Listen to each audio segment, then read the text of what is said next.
Well, hello, everybody, and welcome to F&B Magazine Live. I'm Jennifer English, and I am here with my esteemed colleague, the publisher of Food and Beverage Magazine, Michael Politz. Hello, Michael. Well, hello, Jennifer. How are you today? I'm very delighted to be here with you. Do you know what a fun show we have today? I want you to tell us, and I know there's people backstage waiting for us. We have people in the green room waiting to come on with us who are in the category of heroes. We're focusing on heroes today, and we're focusing on industry heroes, people who in the food and beverage industry are heroes during this time. Yes, we have heroes as first responders, and we have heroes in the medical profession and the heroes in the stores that are helping us keep our grocery shelves and grocery carts and kitchens all stocked up. They're heroes. But in the food and beverage world, there are also heroes, in part because they're helping us honor the heroes that are out there that we've just named. And we've got a slate full of guests today who are really extraordinary in what they're doing because they're at the top of their game. They're kind of living the future of food and beverage now, and we're doing so before this whole pandemic hit. And so what we're getting is a glimpse at what the future of food and beverage might look like because of these heroes. We've got a pharmacist on with us today. Isn't that cool? Have you ever had a pharmacist on the show before? Is it a pharmacist with an F? With an F, F-A-R-M, as in like your first medicine. Yeah, food is our first medicine farm. We're going to take you to one of my favorite places, one of the best lodges in the country. We're going to take you to my first summer vacation spot. When I was a kid, we went to Spring Lake, New Jersey, on the Jersey Shore, before the Jersey Shore became the Jersey Shore. And Spring Lake became what it is today. Back in the old days, it was the home of big, beautiful, magnificent Grand Dame hotels like the Monmouth and the Essex and the Sussex. Well, we're going to go there because that's where the sort of marriage, where the meeting of sand, soil, and sea come together to give you the best seafood, the best ingredients. And it's places like that all over the world that our first guests travel to as, really intrepid, passionate surfers. And they discovered a food that they've brought to life that we're going to share today. So we got a lot to do and a lot to squeeze into a short amount of time, and I don't want to waste another minute. Well, all right, who are we bringing on? Well, first of all, how are you doing in Las Vegas? Well, we're doing great. It's beautiful here. It's sunny and 90. How could you go wrong? Kids are in the pool. I'm working. Everybody's having fun. I get to look at you 3 days a week, and I love it. So you know who's on with us first? We're going to go to Playa Bowls. Have you been to a Playa Bowls location? No, I don't even know where there is one. Let's bring them in and talk about it. What do you think? And they can tell us. And before we do that, will you read our tag? Because everybody needs to know who we are and what we're doing. Oh, Michael Politz, publisher of Food and Beverage Magazine, and James Beard, award-winning journalist. May I say James Beard, award-winning journalist, one more time? James Beard, award. I always have to. I always have to give credit where credit is due. James Beard, here we go. James Beard, award-winning journalist. Jennifer English, absolutely fabulous. Fab. There we go. And I'm just the little guy that owns a magazine and tries to pretend that I know how to do technology. There you go. Well, you're doing awesome. We've kept our guests waiting long enough, though, while we sorted out all the bells and whistles. But we want to say thanks to our friends who are helping us launch this. Do you know, Michael, as far as I know, we're the only national show for the hospitality industry that gathers all our friends in the business together to talk about what's going on your end, sharing our best practices and survival techniques, what we're actually going through, what we're doing, and how we're doing it. And Jennifer, I don't like to brag. However, since you've started it, I'm going to brag. Of course, we're the only ones because nobody has more readers than Food and Beverage Magazine does in the trade. And actually, I believe that you can add all of their readers up combined, and I still have more. I bet that's true. And that's why Abby and Rob are on today from Playa Bowls. So Abby Taylor and Rob Giuliano are here with Playa Bowls. Hello, you guys. Hello. Hey, guys. How are you?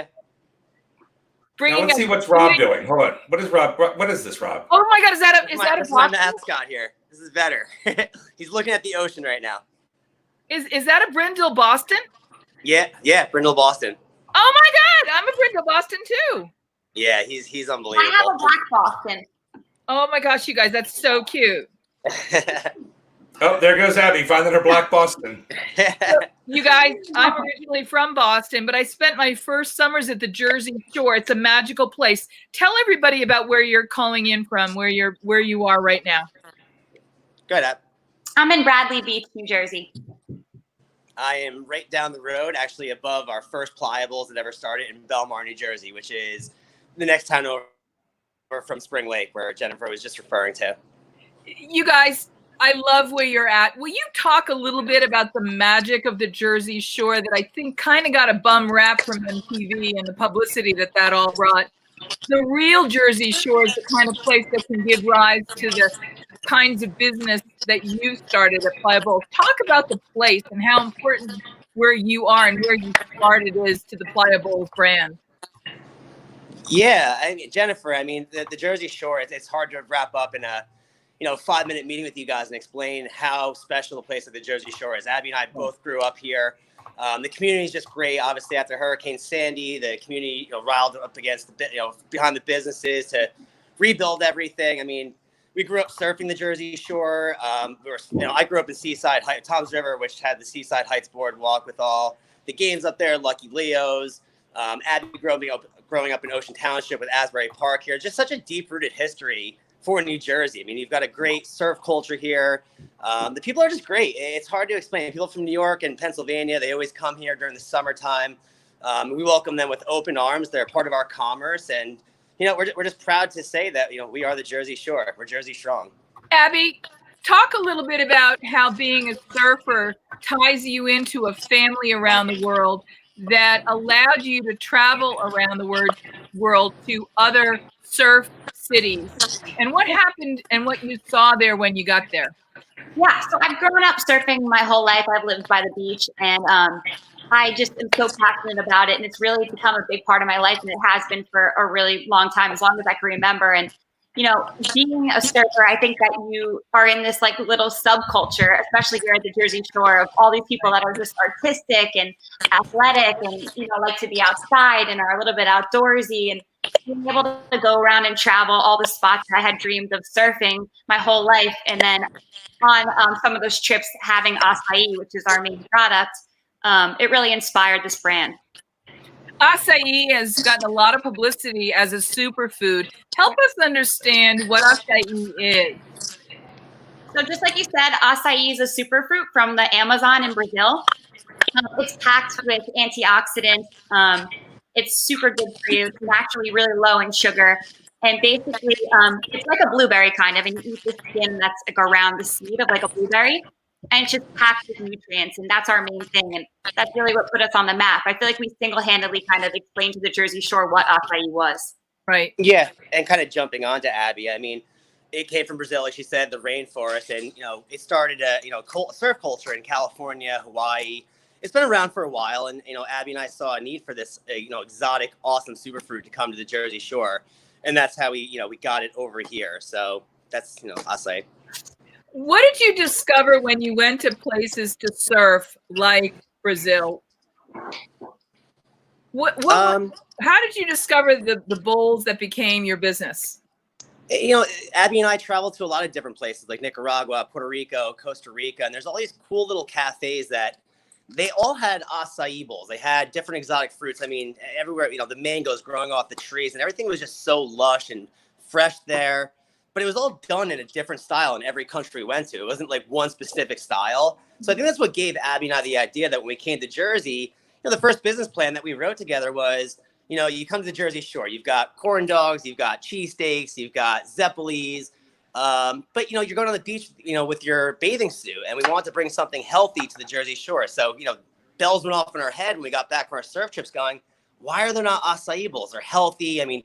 We'd stay out late, going to dinners and drinking a little bit, and wake up in the morning to go surfing, eat one of these acai bowls, and it would just fuel us for the entire day. So it was something that we knew, not only from a business perspective, but for Abby and I, especially to bring back to our people and give them a little taste of something exotic and something healthy. There was a need for something in this genre, definitely, at the Jersey Shore. So tell us what a Playa Bowls restaurant looks like. Tell us what the first one looked like, and how did you get to, in such a short amount of time, 84 restaurants and stores around the country? Abby, can I start? And then you'll kind of finish up how the store is, where they've gotten to right now. Again, I'm sitting above the pizzeria that's next to the first Playa Bowls. And, you know, the first Playa Bowls was actually, it was called Belmar Fitness for the past 10 or 15 years. This awesome guy, Joel, owned it. He got a little sick. He moved down to Florida. And, you know, it was this run-down, ratty gym after Hurricane Sandy. And the new owner came to Abby and I. And he was a friend of ours, you know, from town. And he said, listen, kids, he goes, you're always outside with this little cart on the side of the road. Every time it rains, I see you packing everything in, running upstairs. I see Rob running around, throwing things. He's upset because it's raining. He goes, why don't you guys take the building for the rest of the summer? He goes, I won't charge you any rent. And me and Abby were like, yeah, right on. Let's do it. And we went into this Belmar Fitness gym. And I'm not exaggerating. You walked in, there were squirrels running across the ceiling. There was gym equipment from 1925 in there, dirty carpets. Every copper pipe in that building was broken. And we had 17 days to get this up and running as a Playa Bowls for, I believe it was 4th of July weekend. So needless to say, didn't sleep very much those 17 days. I had all my friends who were contractors. The town rallied around us, the mayor, the building department. They helped us out in any way they could after Hurricane Sandy. And long story short, we opened up our first Playa Bowls on 4th of July. It was 8 o'clock in the morning, and we had a line down the road. I mean, and Abby and I put our heart and soul into it. She was painting the walls. I was going around to like flea markets and antique shops and getting all these cool things for the walls. And that's where the whole entire design started. We want to mimic it after Costa Rica, Puerto Rico. We have the tin ceiling, the reclaimed wood. We want it to be beachy. And I guess Abby can kind of elaborate on, you know, the evolution of where our stores are right now. Yeah, we really want to create a fun experience in the stores. There's a lot to look at. It feels super beachy. There's really cool artwork, a lot of rattan and natural colors, and, you know, like reclaimed wood, reclaimed things all in the store. So starting from that first location, we've really evolved a lot. It's kind of just like next level, but that same feel. Like you can always tell it's the Playa Bowls, but they're all a little bit unique. Cool.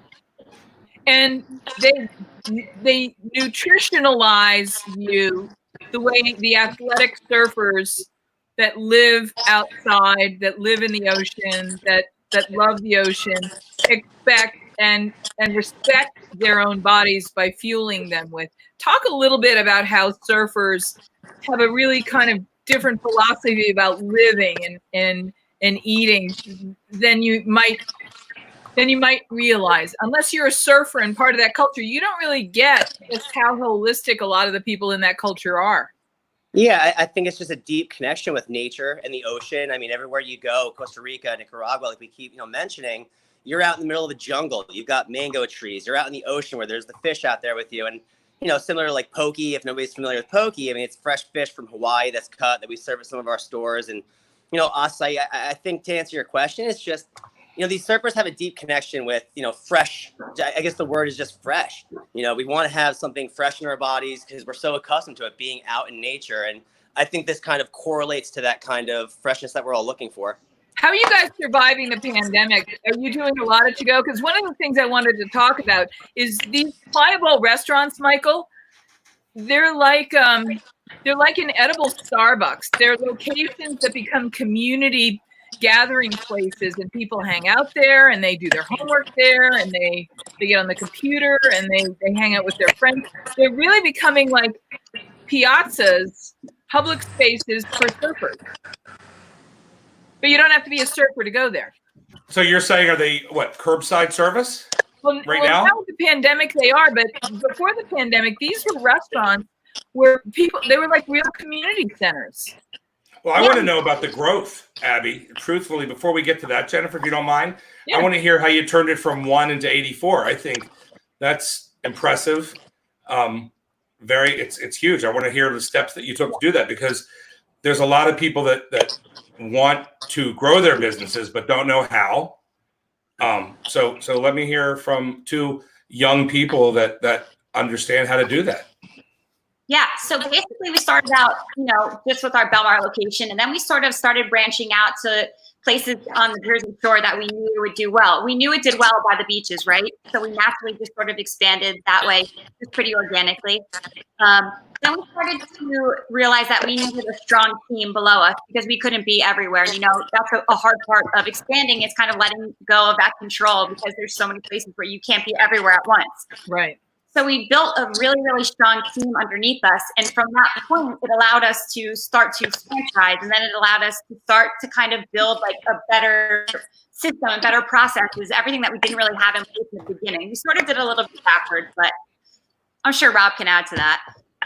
Yeah, I mean, everything you said is dead on. I mean, you know, I always use the word tenacity. I mean, I think that's what Abby and I had back in the day. We still have a lot of it. And, you know, I was just relentless in the very beginning. I mean, we never gave up. I mean, we had a little cart on the side of the road. I gave the story before about, you know, starting, you know, our first Playa Bowls in a rundown gym. And from there, we saw something developing. And Abby said that we were focusing on beach towns. So I would drive up and down to similar pizzerias that had a similar patio that maybe we can start replicating what we were doing. And it was hard. It was a bear at first. I mean, we got a lot of no's, and you hear this cliche phrase, we never take no for an answer in business. And we didn't do that. And we just kept going and going and going. And, you know, the evolution, we had we came to the crossroads going, how are we going to expand further after our first or 5 or 6 stores from, you know, a corporate standpoint? And long and behold, you know, franchising, this word popped up in mine and Abby's head. And full transparency, we were completely against franchising in the very beginning. Me and Abby heard that word, and, you know, being the surfers that were around the world, and we were just like, no, that's so mainstream commercial. We hear, you know, when people think of franchise, they think Burger King, McDonald's. Not to say that that's negative, but we thought, you know, we weren't righteous about it, but we just didn't think that was our path. And we had a partner at the time who kind of showed us, you know, enlightened us a little bit. You know, he was a little bit business savvy, and understood that, you know, these partners that we brought on as franchisees, how important they are to our organization. They brought capital to actually build the stores out. They also have the tenacity and the love for our brand as well. Abby and I handpicked every single one of them since day one. And, you know, I guess to answer your question, you know, short answer is just, you know, we surround ourselves with the people that love our brand as much as we do. And I think that's what's been, you know, our, you know, driving success factor, you know, passion, drive, and tenacity. Talk a little bit for us, if you would please, about how you're surviving the pandemic. Ooh. For me, are your personally, places open? I mean, are you doing to go? Yeah, I mean, we've had to evolve since day one. I mean, just like this country, when this pandemic first hit, it was, what is going on? What is this? Nobody really knew the answers, from all the way to the top at the White House down to government, you know, local officials, municipalities. Nobody knew what to do. And when we first got hit with this, you know, we were like, how are we going to survive? I mean, it was first panic, and then it was, okay, reassess the situation, stay calm. You know, franchisees were demanding questions, you know, answers from us. We didn't have the answers. So we just had to pump the brakes a little bit and say, everybody give us some time to evaluate the situation. You know, we're a family. We will take care of you. We love you. Same thing for our customers and our employees. You know, let me back up. Our franchisees, our customers, and our employees were all demanding answers immediately, and we didn't have them. So for two young business owners to not go through this before, right, it took patience. And, you know, we had a great team that surrounded us, from our vice president, our CFO, and we just devised a plan, and we just went with it every single week. We didn't think too long term. You know, I know a lot of, you know, restaurants right now are thinking 6 months to a year to 16 months. I'll be honest with you. I think we're focusing more on the short term right now and not focusing so heavily on down the road. I mean, for us, it's just getting through this right now. Michael, you said before about Playa Bowls being like the new cafes or the Starbucks. You both said it, and it's true. And I want to bring that back somehow, some way. But we might have to just evolve into what this pandemic's brought for us. Yep. You guys seem to have a sense of where the future of food is going to be. And Playa Bowls seems to be a glimpse into a crystal ball of the food of our future, whether it's superfood, whether it's the kind of holistic, healthy, kind of bright, delicious food that you make. Talk a little bit about the food at a Playa Bowls restaurant and what it is, and what's the flavor philosophy you guys have? Abby, you want to take that? Yeah. Or I can. Go ahead, Abby. Basically, we serve a lot of superfruits. So we talk about acai is our main thing. Acai is a berry from Brazil. It kind of tastes like a cocoa berry. It's really light and refreshing. It's delicious. Another product we serve is pitaya, which is a pink dragon fruit from Nicaragua. It sort of has seeds like a kiwi, but kind of tastes mild. Oh, is that one of your bowls? I love it. Yeah, there yeah. It is. That's pitaya. Oh, yep. Wow. What is all that beautiful magenta color? Is that the acai? That's the pitaya. So that's that is the actual natural color of the pitaya fruit from Nicaragua. So talk about what that bowl in front of you. I mean, there's a Playa Bowl for everybody. What's in that? Again, talk us through it. What are the layers? So the layers, we always put granola on the bottom of our bowl, which our granola is absolutely amazing. Then we've got our base, which we've got 5 different bases: coconut, pitaya, acai, banana, and I'm missing one other one, Abby. What's the one I'm missing right now? Green. And the green bowl, which has kale in it. And then we usually, the cool thing about Playa Bowls is, we've got our set menu where I think we've got close to 40 bowls right now where they're set menu items, but we allow any one of our customers to modify any one of the bowls. Some people don't like coconut flakes. Some people don't like bananas. So you can always modify your bowl at Playa Bowls.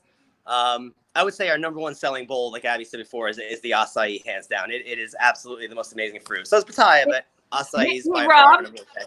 Rob, is that base? Is that like a creamy yogurty base, or is it what is the agent that sort of makes that all blend like that?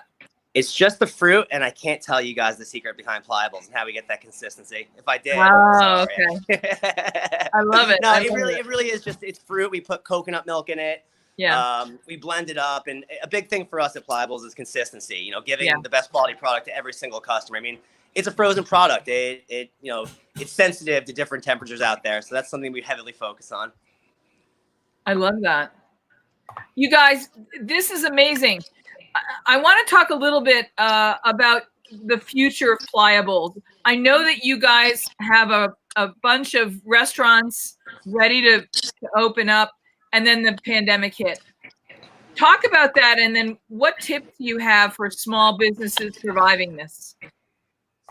See the silver lining in everything. It's awoken me up in the past 45 days. There is just a silver lining behind everything. What I noticed, I've got 2 brothers with families, nephews, nieces. Abby has nephews, nieces. And what I saw through the pandemic was families actually coming together every single night and eating dinner with each other for the first time in how long? 15 years. Usually I see my nephews playing video games during school. And it was just cool to see them on Facebook and FaceTiming them.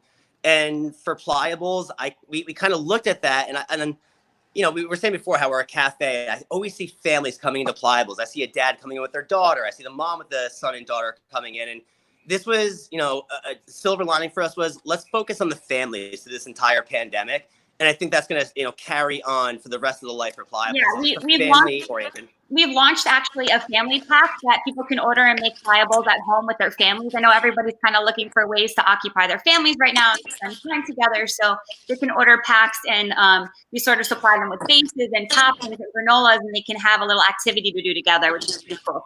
We love that. Yeah, it's available on the website. It's awesome. Yeah, it's really cool. Talk about the heroes in your communities that Playa Bowls is recognizing.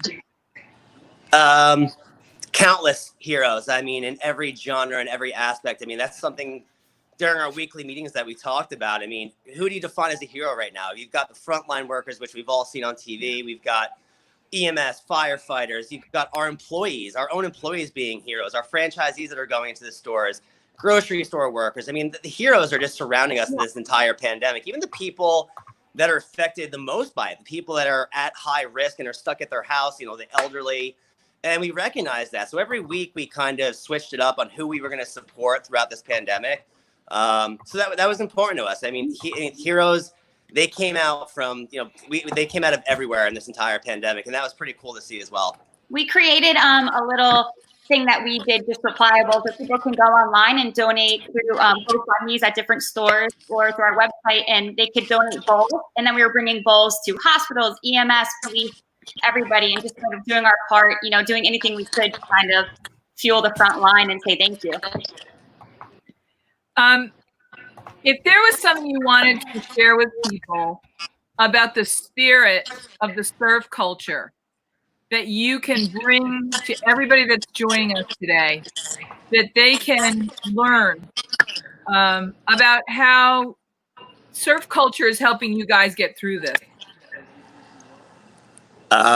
Enjoy life. Every day is a wave, whether they're big or small. You surfing, whether you're a professional, you're an amateur, you're going to fall no matter what. And the cool thing about surfing is you can get right back up and go catch another wave and really not get that hurt. You could get hurt, but For the most part, I mean, that's kind of the parallelism that I can put with surfing and, Pliables, what we've gone through is just, it's another wave, another day. The community aspect of it, everybody just coming together, especially within the surf community. Yeah, definitely. You guys, where are your restaurants located? Where can people learn more about Playa Bowls? Abby runs the Instagram. I mean, we're always updating on Instagram what our new grand openings are. We're expanding across the country in the next, obviously we're a little slowed down because of the pandemic right now, but the next year we plan on being in Colorado, Texas. We're going west. We're in Louisiana right now, all the way up as far as Massachusetts. So just stay tuned on our Instagram, go to our website. We're constantly updating that for when our new stores are coming as well. And, keep following us and see where the excitement goes. Listen, how big is each location?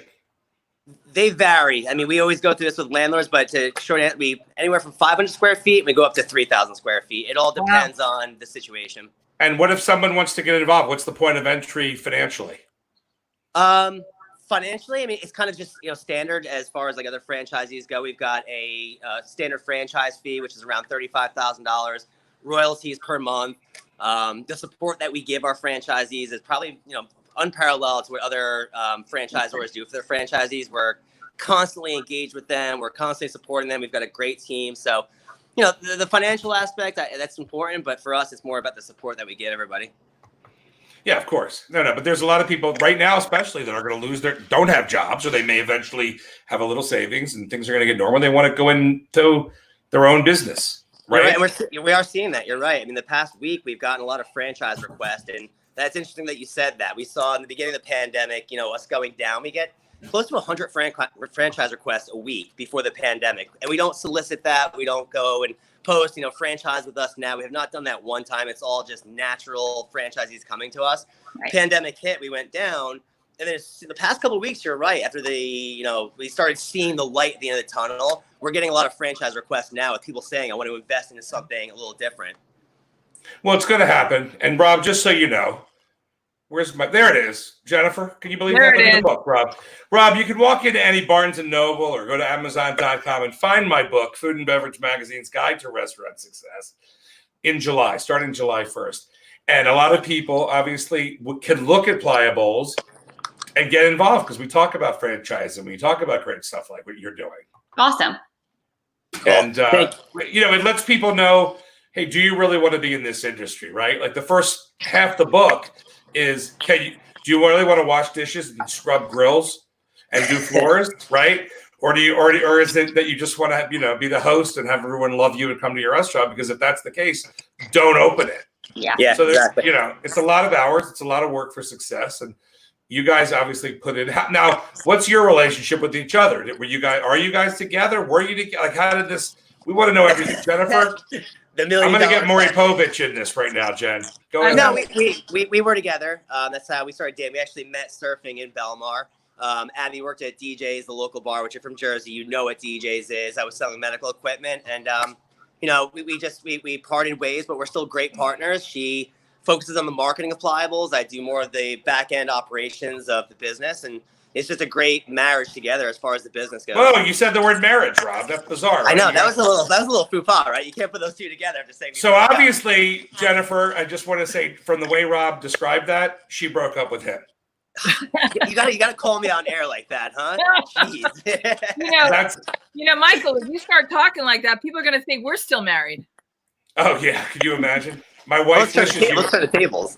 My wife wishes Jennifer and I were married. Believe she would love to. Gorgeous his wife. He has a gorgeous, talented. His wife is one of the most acclaimed painters and artists in the world today. She has amazing shows that sell out.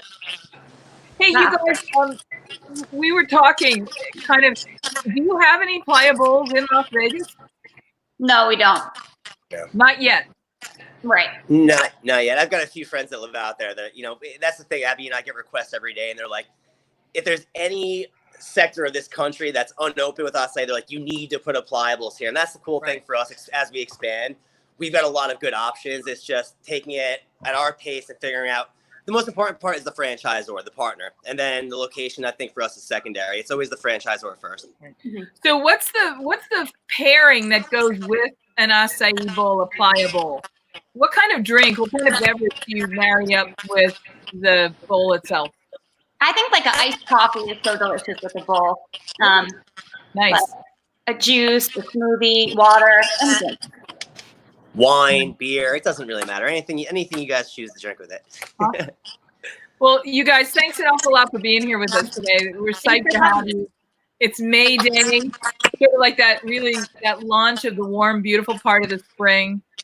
And what better way to mark the occasion than to have our friends that bring those bright, colorful, gorgeous, nutritious bowls of food called Playa Bowls and introduce them to our audience. Cool. Thank you, guys. All right. Thank you. Thank you. All right. Bye-bye. All right, Jennifer, so Michael, we've got the lodge. We've got the lodge coming on right now. I know, but I have to tell you that this show today is all about honoring the heroes who are on the front lines of the food and beverage world as much as on the front lines of the healthcare crisis and keeping our economies and goods and services flowing. But I think one of the people we've come to realize is a superhero that we didn't really think about in this way, the same way before the crisis, is the farmer. And in our next segment, we're going to celebrate the chef and the farmer. We talked about marriage in that first segment with Abby and Rob. And even though where are they? They've got a beautiful marriage in business. But in most great restaurants, the marriage is the marriage between the chef and the farmer.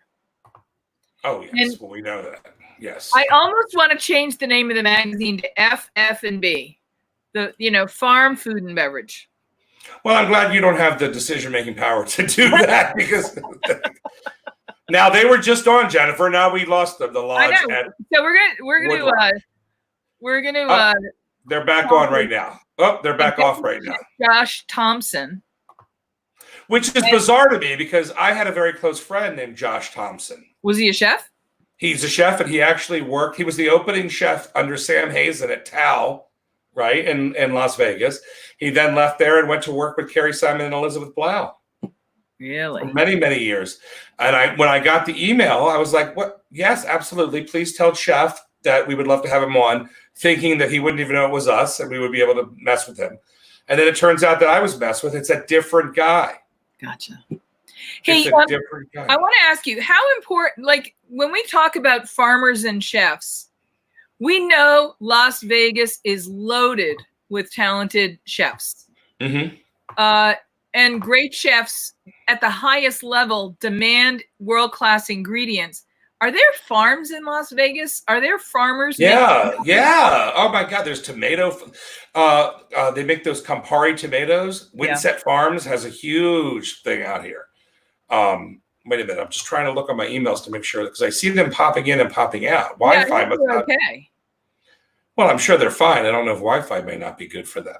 I mean, we are ready to, we're ready to go. Now, what happened with Harlem Shakes? Weren't they coming on today? We haven't heard from them. We're waiting for Jelena from Harlem Shakes. The founder of Harlem Shakes is going to be with us today, too. And you gave her the link. What's that? You did give her the correct link. You gave her the link, right? Everybody's got the links they need. I've sent them a third time to everybody, but we're good.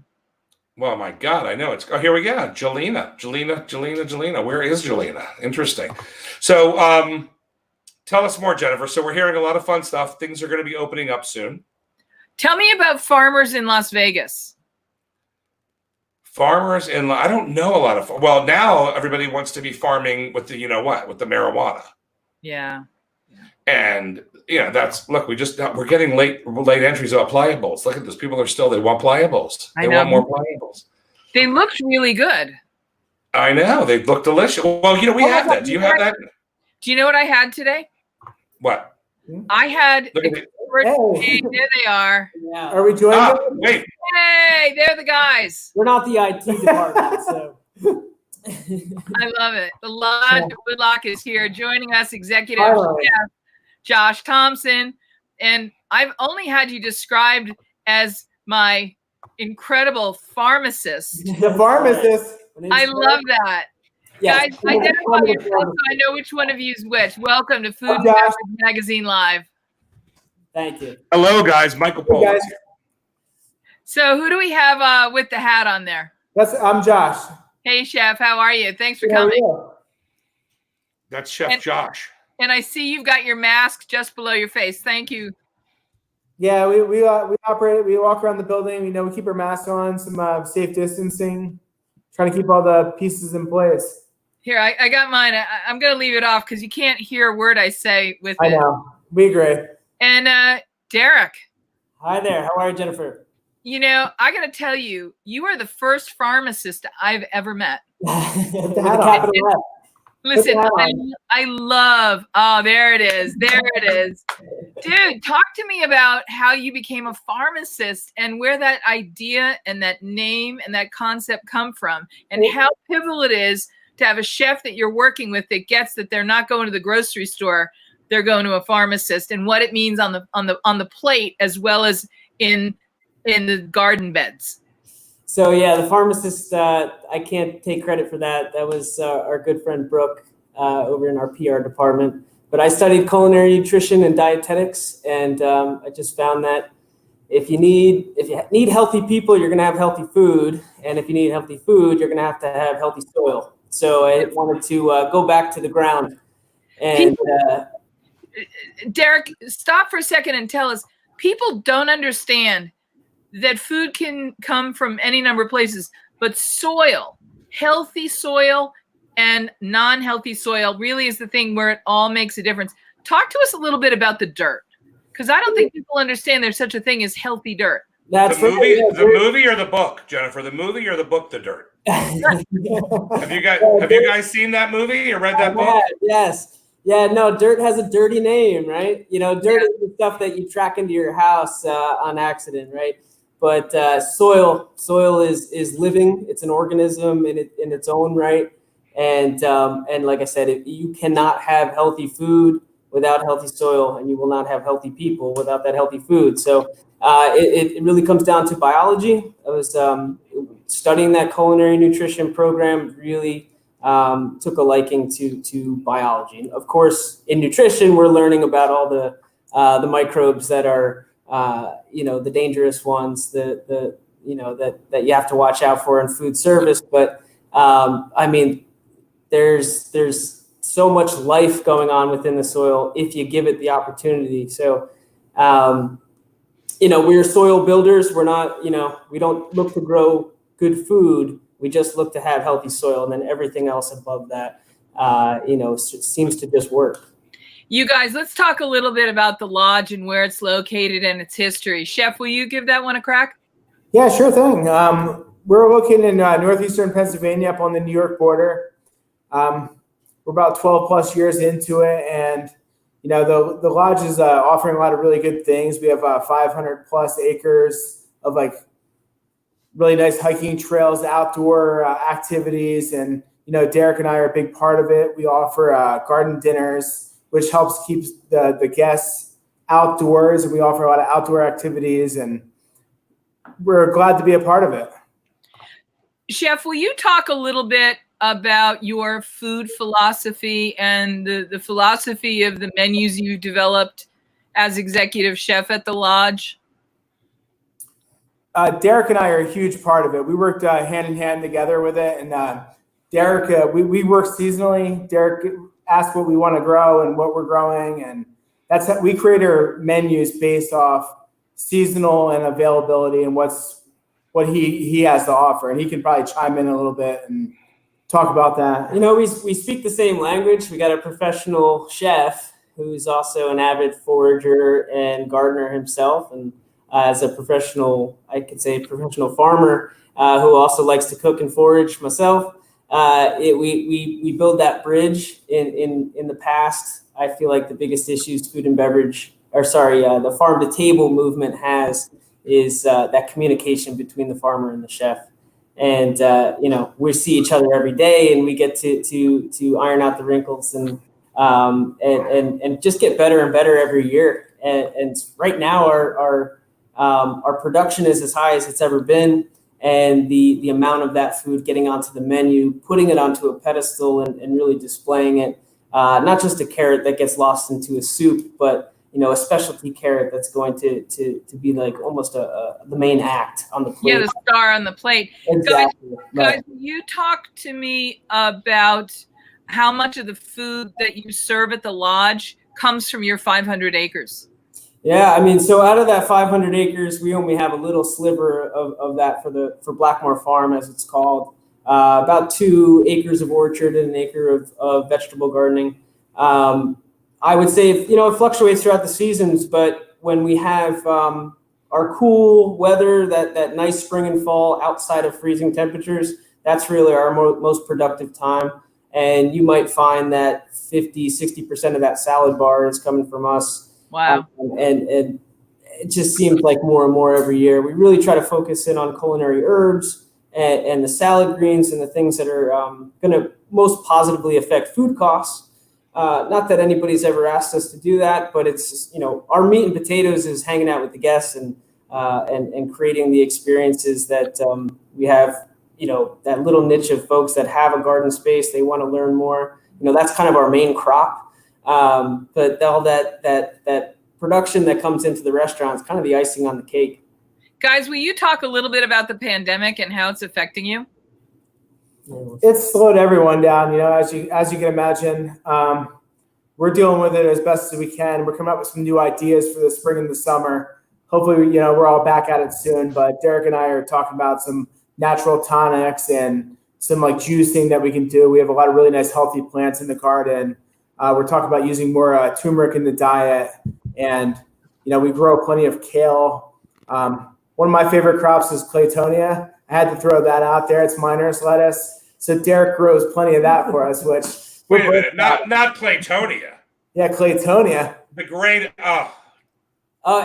As a farmer, I loved it. When I found my chef who loves Claytonia, as a farmer, I know that in the 5 minutes, Claytonia's probably got about 4 or 5 times the mass of a salad green, your typical lettuce leaf. And so I was just, hey, I'm going to spend half the amount of time creating twice the amount of weight. Sure, we'll grow as much Claytonia as you like. And it's so nutrient dense. Oh, that's right. So that's right. It really is. But, when you talk about that, I could literally, I kind of want to dive into my computer and go, let's taste all of this right now. So many people have taken up securing their food source for the future by planting a little bit of food, even if it's just some herbs and a couple lettuces or a pepper or a tomato. Everyone, it seems, is paying attention in a new way to the security of their food source, right? So when we look at places like the Lodge at Woodlock, and we see how you have just sort of naturally built in food security by producing so close and foraging what's local.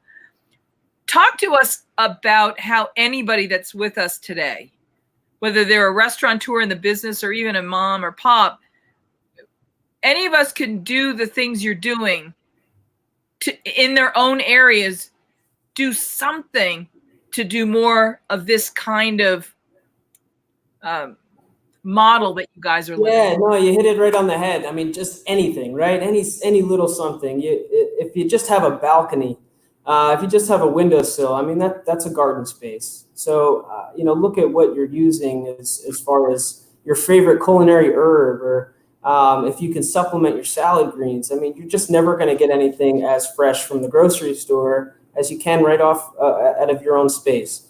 So I feel like it's more important than ever to try to be more sustaining and self-sustaining and try to produce some of that food for yourself. Right. At the same time, and Josh has led the way here with our local farmers. We might have to go to our job for 8 or 9 hours a day and come back to our garden. There's some people whose their job is to grow food, and on a small scale, those are the folks that we need to be supporting at this point, because they're right down the street. It doesn't matter if a food chain collapses in the broad scale, the global scale, you'll still have food nearby here. So, and for the past couple of years, between a few different co-ops that we've had pop up, in the area. The lodge has really led the way as far as getting them from their baby steps into full-fledged purveyors, and it just helps out that small farmer. So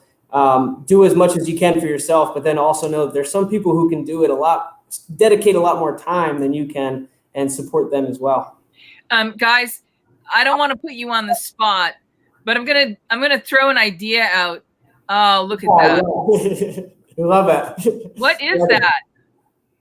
So we got Claytonia there. That's that big, Claytonia. almost looks like a big lily pad. Looks like cucumbers in there, and little shaved shallot or some kind of, what do you think, onion or leek? Red onion, cucumber. Red onion. Yeah, I just wanted the world to know what a Claytonia was, Jennifer. Now, before you go on, Jennifer, I don't know if Chef and if the farm assist knows this, but Jennifer has one of these. Are you familiar with this? Oh yeah, James. I've been at the James Beard House several times. Well, Jennifer, she's honored by having one of these awards. So the way you speak, she completely understands. Completely understands. Trying to tease that you and I are getting excited about like all this food nerd talk. You guys are getting excited about that. Yeah, and that means you usually have one of those when you start talking about that. Listen, that's true food porn for the food nerd. That's right. Mouth watering. Yeah, you guys, I'm going to go and grab just off camera. I've got some things that I'm growing that I wanted to show you. But one of the things I was going to ask you, will you come back and do a live workshop with us to teach people at home how to take the food scraps that most of us throw away and how just with a little dish of water we can bring them back to life? Things like the roots of our bok choy or the roots of our celery stalks. You just take that bundle that most of us just chop off and throw in the trash. We should throw it in the compost, but even if we don't throw it in the compost, we can actually grow something with it. Talk a little bit about how important that kind of nothing goes to waste mentality and how much food seed we actually have in our daily food lives.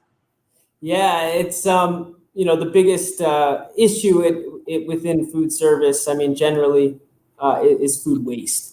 And over here, we started the compost operation about 5 or 6 years ago, easily getting about 250 pounds of food scraps a day delivered to the farm. And as the farmer, I just love it. That's everybody else's excess coming to us, and we're in the green as far as fertility goes.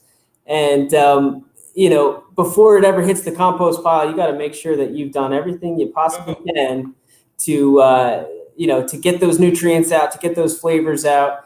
The broth, the stock, a vegetable stock, or adding those things to a bone broth, like chicken broth or something like that, and then get it to the compost pile. There's always a step that you're probably omitting, and it's a nice addition then to the staple ingredients in the refrigerator. Having some broth in there, whether it's vegetable broth or bone broth. Just to add that extra flavor to a grain dish or a bean dish or something like that. Now, Chef Josh, is Derek a chef as well? Because he speaks. We cook all the time together. 3 nights a week, we actually cook in the garden. We have a community table, which this year, we're going to change it up a little bit. We're going to be adding a little more intimate table setting. So we actually go out and do a harvest dinner. Derek and I will harvest the vegetables together, and we come up with a menu a couple of days prior that we offer to the guests. So Derek's an amazing cook. He's a graduate of Johnson & Wales. Oh, yay! Yeah. Which campus, babe? I just fell in love with the soil. That's all. I went to I graduated from the French Culinary Institute in New York City. Oh, FCI, baby. Yeah, so we have a great connection. We work really well together, and we come up with a lot of cool ideas together, which is fantastic. Can I tell you, I would love to come and stage with you. Love it. Yeah, that'd be wonderful. Can you weed? What's the what? Whoa, hey now. What's the size of your kitchen? How many people you got working in the kitchen? Right. Look, so what do we got here? Brass? If you can see it says this is my cucumber. I do everything from seed that I do from seed. And then here's my other baby. Look at this. Can you see my spinach. Very nice. Right? Look at those hardy leaves. Like what people don't realize, if you grow this yourself, guys, and you go out, I just got to tell you, Michael, this is a small leaf of spinach that I've grown from seed. And it is so incredibly sweet and is the quintessence of what spinach is supposed to taste like. But most of us don't know that because we get these bags of what they call quote unquote baby spinach, big, giant bags of it at grocery stores. I'm happy to have people eat that. I think, good for you, better than eating chips. But when you taste this, you can easily become addicted to how sweet and delicious the natural sweetness of the spinach, the flavor of it, until you start to taste these things and have your eyes opened and your mind blown, you won't even know what you've been missing.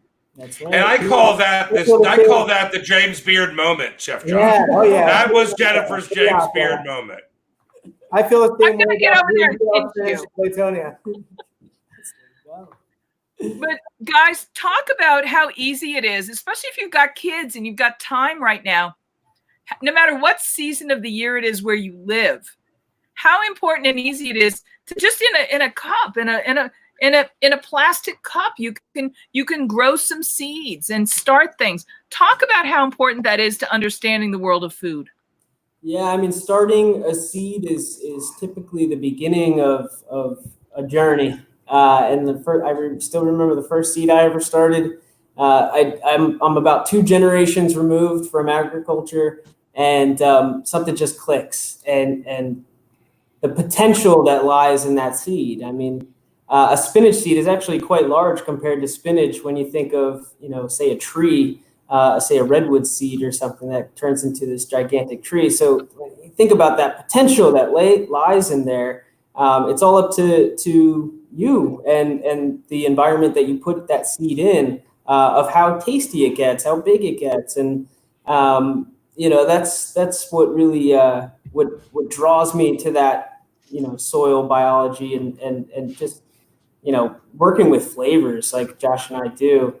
There's some times of the day that are better to harvest those kale leaves. Man, if we get a nice frosty night, 36 degrees, I'm going to come right at that kale the next morning and get it right to Josh, because the sugars are concentrated and it's going to taste way different, 6-7 hours later at 1 o'clock in the afternoon.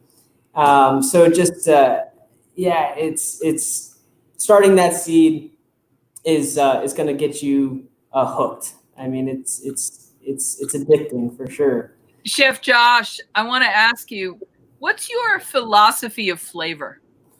Flavor, I'm always about, like I said earlier, we're about working with seasons, but I like to hit all the sense points, and working with the umami flavors is really important these days, and bringing people back to that root. I want to hit the sour notes, the sweet notes, the salty notes, and it kind of helps bring the whole dish together. And everything really needs a little bit of fat to bind everything as well. So, getting flavor, you need to combine all the key elements. One of the things when I think about Pennsylvania, I think about mushrooms. Oh, when we automatically think of mushrooms, a lot of people will think morels in the Pacific Northwest. Right. But I know you guys in Pennsylvania, and in that middle area where there's a little bit of mountain going on, a little bit of woodsiness. If you're talking hiking trails, you're talking about perfect Mushroomville. And this time of year is actually a great time of year for mushrooms. Talk a little bit about that. I'm actually when you said that, I'm coming out of my skin right now. It's just like crazy because I've been waiting for weeks, and I'm waiting for the right weather. And now we're getting this ton of rain. And the other day I walked down to the garden and I see Derek and his crew composting, and we're out there spreading some mulch. And I was like, he better not be spreading on my spots at the moment. So it's really funny that you brought that up. But we have some great spots, and hopefully Derek hasn't seen me in those spots yet. That's right. He's like a ninja out there. Well, people, it's like treasure hunting because golden delicious is hiding in plain sight. True treasure hides in plain sight.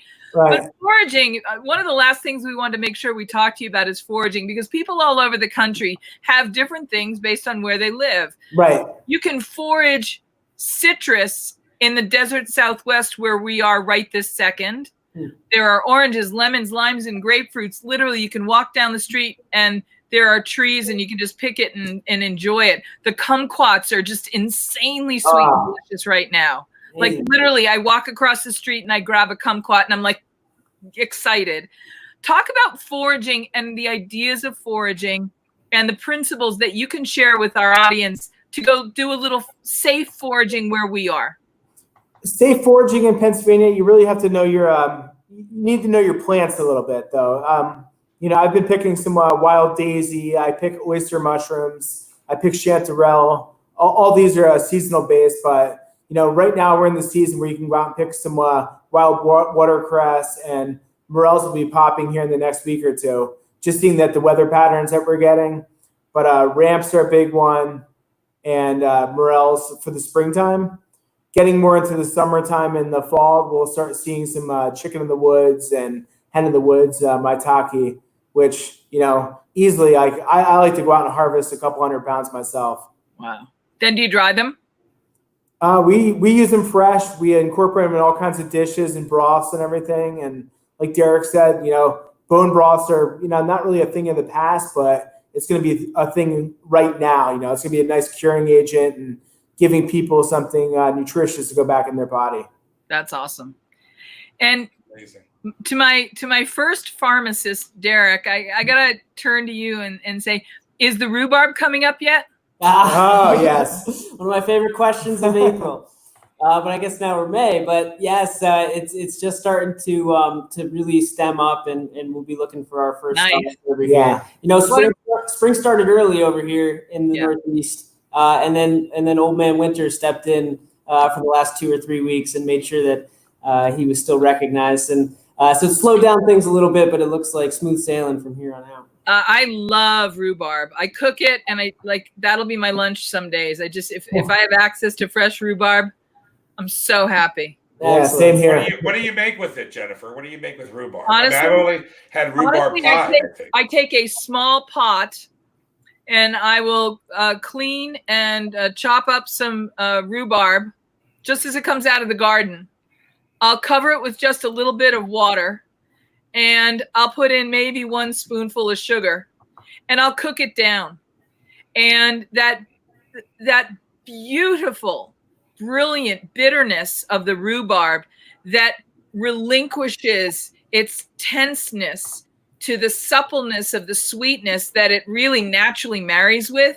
To me, it's when rhubarb is its most glorious, and it doesn't need anything else. Although I am guilty of occasionally dropping a scoop of cottage cheese, just classic plain flavored cottage cheese on it. And that cottage cheese rhubarb combo platter for me, it's swoon worthy. Never feel guilty, Jennifer. Well, that's how I was raised. And by the way, that rant was brought to you by the James Beard Awards. Boom, boom, boom, boom, boom, boom. Do you see how she gets? It's the craziest thing. I know. I'm like, but you put the three of us together, and it's like I feel like these are my people. That's right. Anyway, the same language. I'll chef bump you and say in this time of having to keep distance, but I can't thank you enough for being here. Have you got events that you think if we are all on track to come out of this, what's coming up for the summer months? We just planted today in our new greenhouses, tomatoes, peppers in one tunnel, cucumbers and melons in the other. And those are brand new high tunnels that have alleviated a lot of space for inside the outside garden, the exposed garden to our lettuce, greens, and radishes, turnips, and all that salad stuff that we like to do. I think we're going to have a little bit more of our husk cherries or our ground cherries. Oh yeah.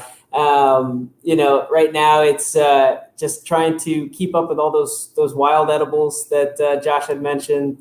Are you growing any tatsoi? Tatsoi, we're doing a bok choy, a purple bok choy. We have a joke around here. If it comes in purple, we're gonna try to grow it. And tatsoi, the peppery green tatsoi. So we have a baby tatsoi within our salad mix, and the Hansai Thai, bok choy, all those Asian-y cabbagey greens.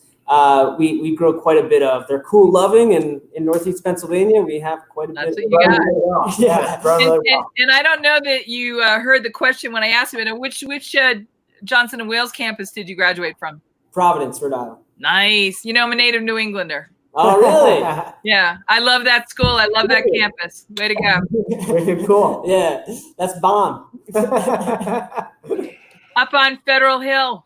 There you go. That's right. That's awesome. There. I never got to dine there, but I heard it's great. So if there was one food from your region, the way that when we talk about New England or the coast in, Westerly or Cape Cod, and we talk about things like lobster rolls and fried clam rolls, you kind of get a taste of something and know where you are. What's the taste that I would taste with you guys to get a sense of where you are? What does where you are taste like?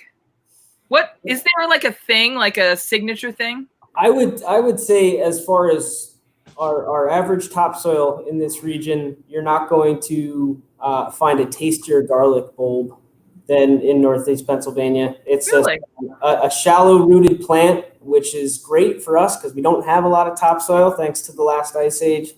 But the farmers around here have spent at least the last 10 years that I've been paying attention, really honing in on large cloved garlic bulbs with tons and tons of flavor. With that elephant garlic, those big giant cloves, you really lose flavor. We have really the combination of both. I mean, Josh can talk about as far as cuisine, but I would say as far as a crop, that would be our staple crop of the region. Yeah, potatoes are another big one up here too. A lot of people have grown a lot of local farmers. They do really well with potatoes, and what's John grown right now too? Those yakon. Yeah, Yacon or Yacon. Yacons from South America, I guess. From a couple of the local farmers are growing those, and they're really doing really well with the soil.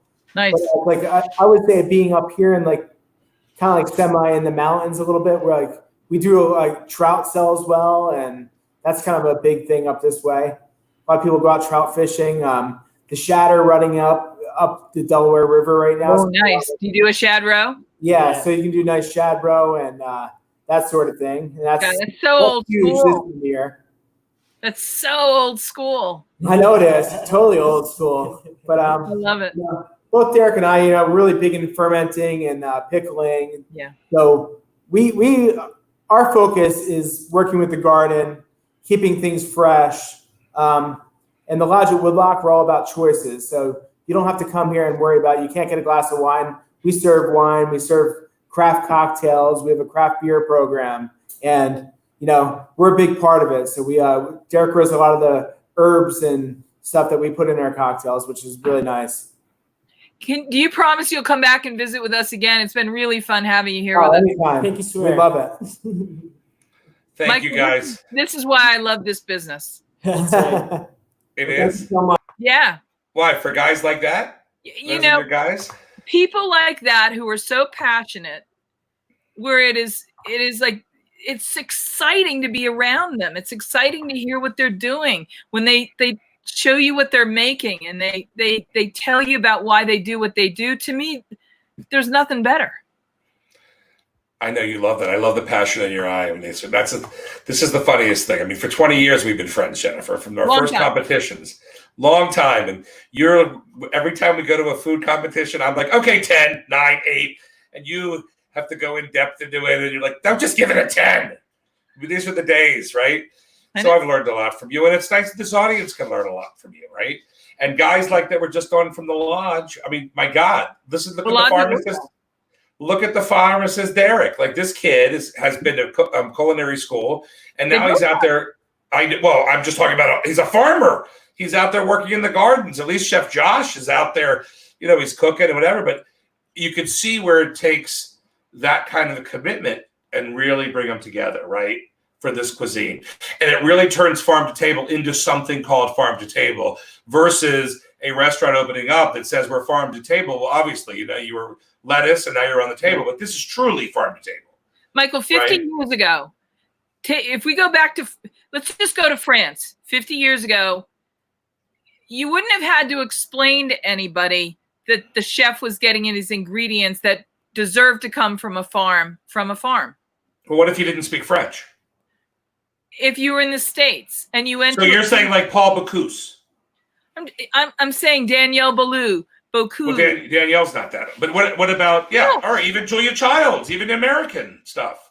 Yeah, but it's very different. It's not just France. The point I'm trying to make is anybody that had a great restaurant anywhere in the country that you would have had to drive in to visit, those wonderful regional restaurants that were just the anchors of a scene that people knew where they could have fine dining.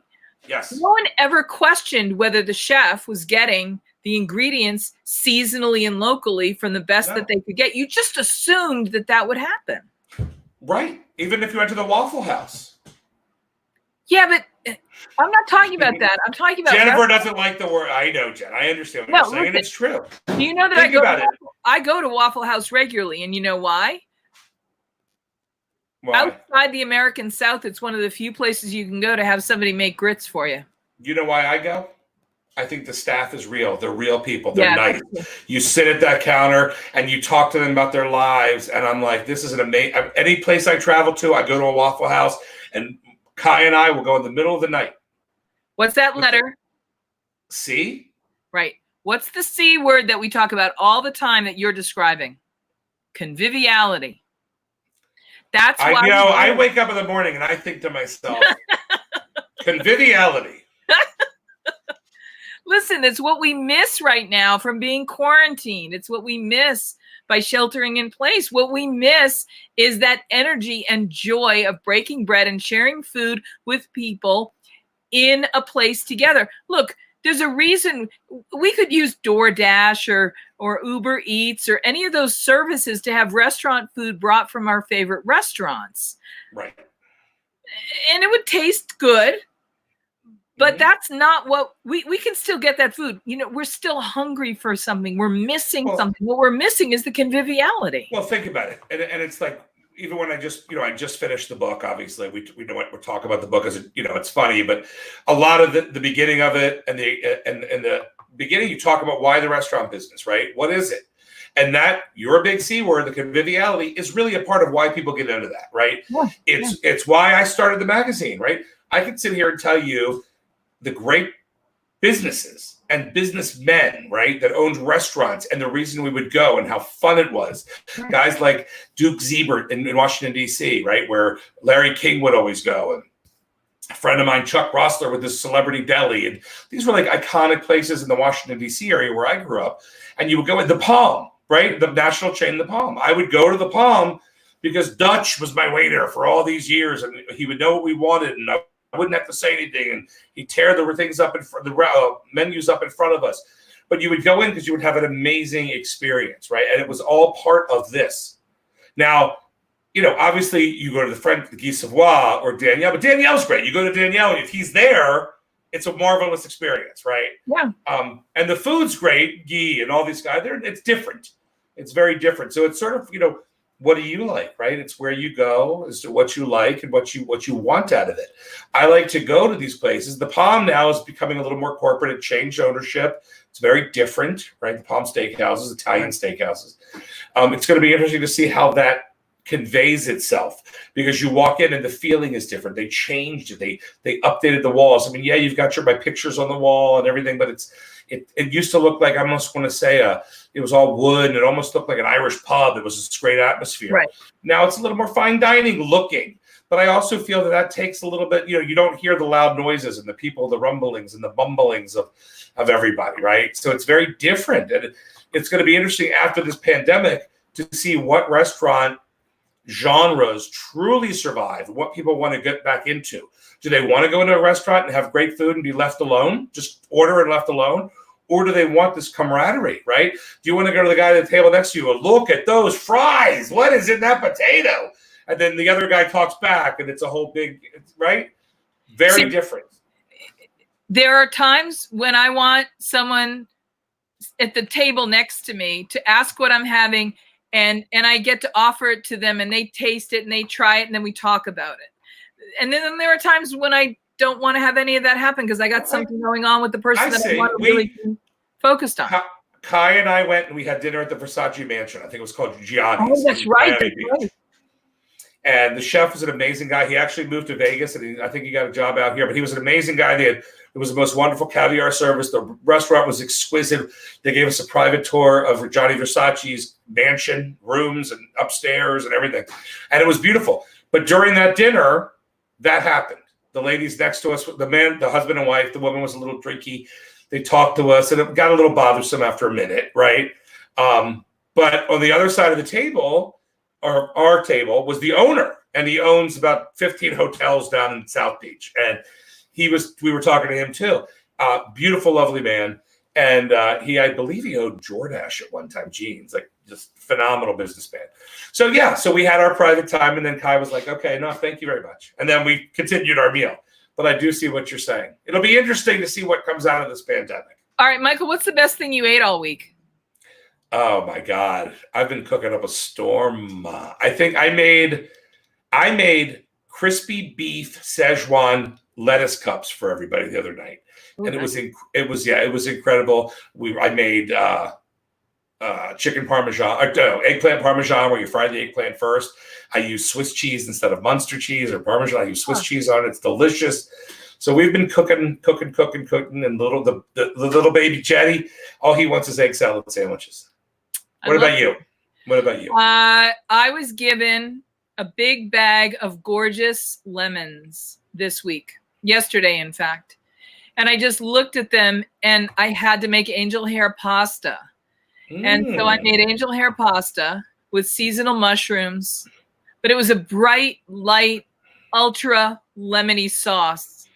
And then I used the greens from the garden, and it was bright Parmesan cheese, a little good olive oil, a little bit of crushed red pepper, light, lemony, delicious. Well, you know how to eat. I'll tell you that. You know. I don't. All right. So what do we got coming up on Monday? We'll see everybody on Monday. What do you think? So Cinco de Mayo is a celebration that is a great excuse to go out and have enchiladas and tacos and margaritas. And so we actually have the winners of the World Margarita Championships with us on Monday.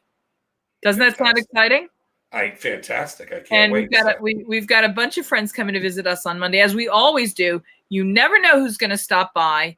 And you never know what's going to come out of our mouths, because the environment is it's free. And I love that we're together, and we're going to get through this together. And, the food industry, the hospitality industry, it's a family of friends. And during this pandemic, we need our friends more than ever. And we thank them all for coming and hanging out with us and doing this with us.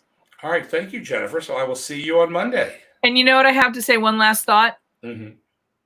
When you get home tonight, oh, wait, we're already home. Do me a favor. Hug your kids and count your blessings. Beautiful thing. We'll talk to you Monday. Thank you.